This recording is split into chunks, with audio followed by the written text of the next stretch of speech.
Hello friends, আজকে তোমাদের সামনে ডিমের কুসুম রান্না করে দেখাবো। ডিমের কুসুম কেউ কি কোনো দিন রান্না করে খেয়েছো? তাহলে যদি না খেয়ে থাকো, আমার রেসিপিটা আজকে ফলো করো আর পরের দিন বাড়ি গিয়ে বানিয়ে নাও। এখনই বানিয়ে নাও বাড়ি গিয়ে। আশা করছি তোমাদের খুব খুব খুব ভালো লাগবে আজকের রেসিপি। আর যারা যারা আমার ভিডিওটা দেখছো, অবশ্যই প্লিজ একটা করে লাইক, একটা করে কমেন্টস করে যেও। আর আমার তরফ থেকে আর আমার চ্যানেলের তরফ থেকে তাদেরকে অসংখ্য অসংখ্য ধন্যবাদ। তাহলে চলো দেখে নেওয়া যাক আজকে ডিমের কুসুম রেসিপি। চলো, রেসিপিটা করার জন্য প্রথমেই আমি একটা কড়াইতে জল বসিয়ে দিয়েছি। জলটা একটু গরম হতে না হতে আমি এখানে অনেকটা ফাটা ডিম দিয়ে দিয়েছি।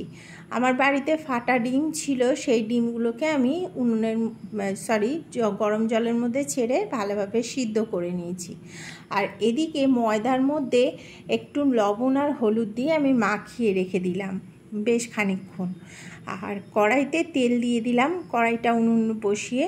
আর ডিমগুলোকে আমি ছাড়িয়ে নিয়ে সাদা অংশগুলোকে বাদ দিয়ে ডিমের কুসুমগুলোকে দেখো আমি আলাদা করে নিয়েছি।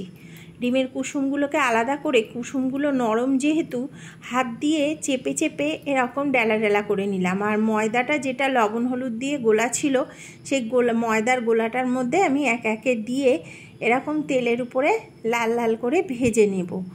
এইগুলোকে এইভাবে রেসিপি বানালে অসাধারণ টেস্ট হয়। তোমরা বাড়িতে করলেই বুঝতে পারবে, আর খাওয়ার মজাই আলাদা। এই রেসিপিটা একটা অন্য টাইপের রেসিপি। তোমরা বাড়িতে বানালে আর বানিয়ে খেলে বাহ করতে বাধ্য হবে। আশা করছি এই ডিমের কুসুম রেসিপি তোমাদেরকে কেউ কোনো দিন করে খাওয়ায়নি বা করে দেখায়নি। আশা করছি আমার এই রেসিপিটা তোমাদের খুব ভালো লাগবে। আর একদম একটা নতুনত্ব রেসিপি ডিমের কুসুম। ডিমের কুসুম কেউ কোনো দিন রান্না করে, যদি যারা যারা আমার ভিডিওটা দেখছো যদি না করে থাকো, তাহলে একবার প্লিজ ট্রাই করো।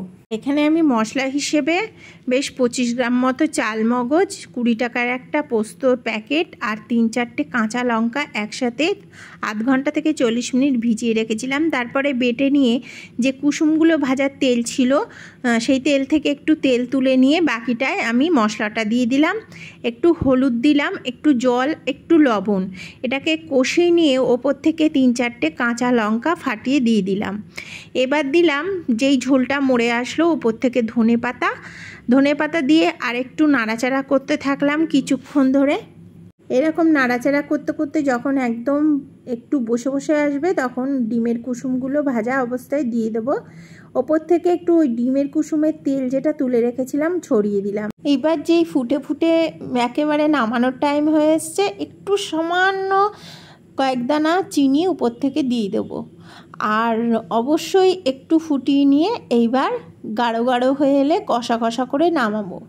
ডিমের কুসুম পোস্ত তোমরা যদি না খেয়ে থাকো, এইভাবে একবার প্লিজ তোমরা যারা যারা ভিডিওটা দেখছো আমার কথা শুনে বাড়িতে ট্রাই করে দেখো। অসাধারণ টেস্ট হয় এই রেসিপিটার, আর খুব ভালো লাগে খেতে। এটা একটা নতুনত্ব টাইপের। আর কুসুমগুলো দেখো একদম নরম সফট হয়ে রয়েছে, কোনো কিছু হয়নি, কোনো অসুবিধে নেই, ভেঙেও যায়নি। আজকের ডিমের কুসুমটা বাদ দিয়ে বাইরের যে সাদা অংশটা, সেটা দিয়ে তোমাদের রেসিপি করে দেখাবো। কোনো দিন কি বাইরের সাদা অংশটা দিয়ে রেসিপি করে খেয়েছো? যদি না খেয়ে থাকো, গরম গরম ভাতের পাতে এরকম একটা ডিমের সাদা অংশের রেসিপি, হোয়াইট পার্টের, কেমন লাগে অবশ্যই তোমরা কমেন্টস করে জানিও। আর ডিমের হোয়াইট পার্টের রেসিপি একবার যে খেয়েছে সে কিন্তু ভুলতে পারবে না। তাহলে আজকের আমার রেসিপিটা তোমাদের কেমন লাগে অবশ্যই কমেন্টস করে জানিও, আর একটা লাইক করে যেও। আর যারা যারা আমার ভিডিওটা দেখছো অবশ্যই তাদেরকে অসংখ্য অসংখ্য ধন্যবাদ।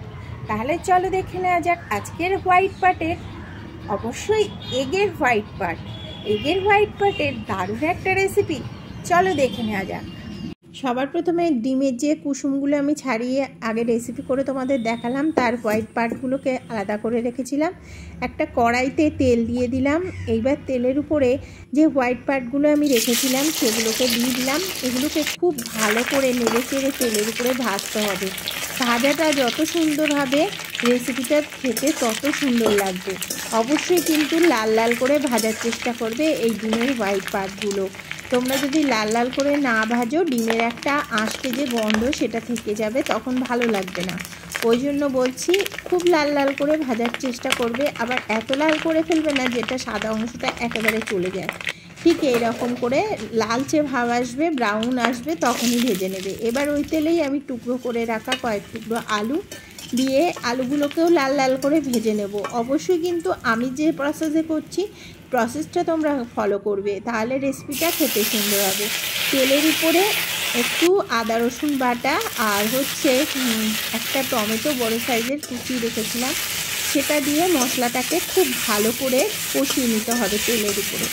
তেলের উপরে কষিয়ে নিলে তেল যেই ছাড়তে শুরু করবে তখন উপর থেকে ভাজা জিরে গুঁড়ো, জিরেটা আমি বাড়িতে ভেজে রেখেছিলাম, আস্ত জিরে গরম করে ভেজে নিয়েছিলাম।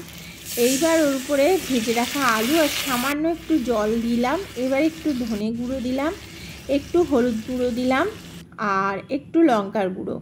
আমি সবসময় মশলার উপরে তেলের উপরে মশলা দেওয়ার পর একটু জল দিই। কেন বলো তো? তোমাদের এখানে একটা টিপস বলে দিই। সবসময় তেলের উপরে মশলা দেওয়ার পরে জলটা দিলে পুড়ে উঠবে না।